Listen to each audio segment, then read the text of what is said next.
Okay, thank you very much, ladies and gentlemen. So I would let you a few minutes now to speak personally with Pierre and get the second round if you're still hungry. And in 15 minutes we will start the afternoon session. Thank you very much.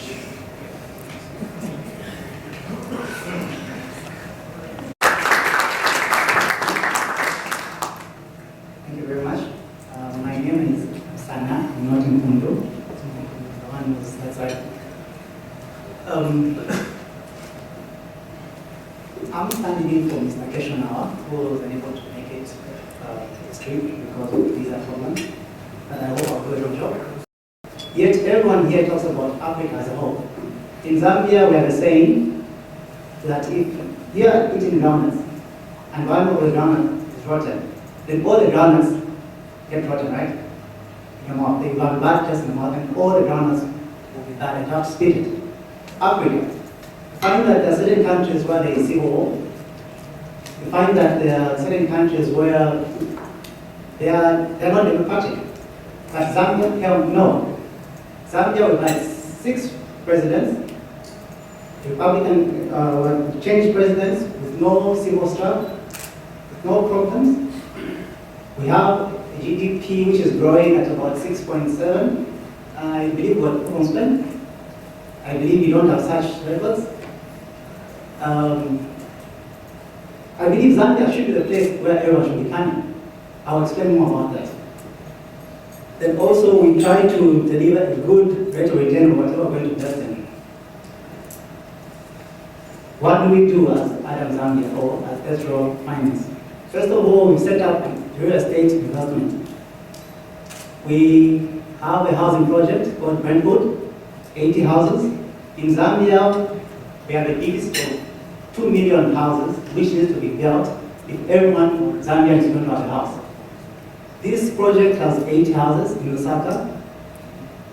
Pretty small, it's about 2 to 3 million US dollars worth.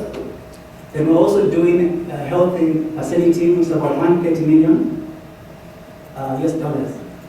We need money to be invested in this, and how we've done it, the Zambians are investing in this through buying of unit trusts. We as a company also look at corporate finance. We try to raise or help small companies raise debt. Also, we try to help by raising equity, more of the venture capitalists, or sometimes we have hybrid instruments. We've also looked at the microfinance, which is where most of the business is when it comes to banking in Africa. I think Stanley could attest to that.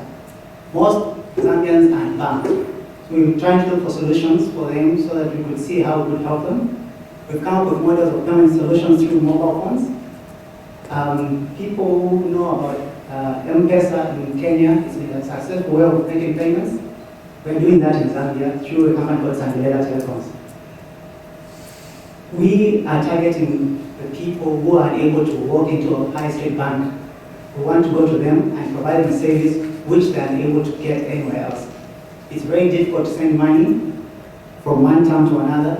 Through a mobile phone, we are trying to do that back in Zambia.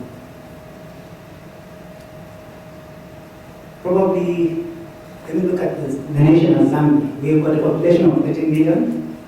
Unfortunately, this works against us when it comes to business. But we believe with this 13 million, we can still do a lot.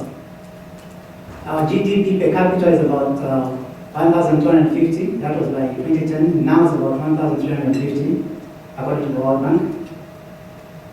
The GDP growth of 6.7, as I earlier mentioned. Inflation rate of about 6.7. And our land is about 752,000 square kilometers, most of which has not been developed. Us as a real investment trust, we're trying to ensure that we develop as much as possible for this land. Probably in 15 years' time, we're going to have as beautiful buildings that we have here. This morning, when we were coming to the airport, the gentleman I was with on the flight, they made a comment.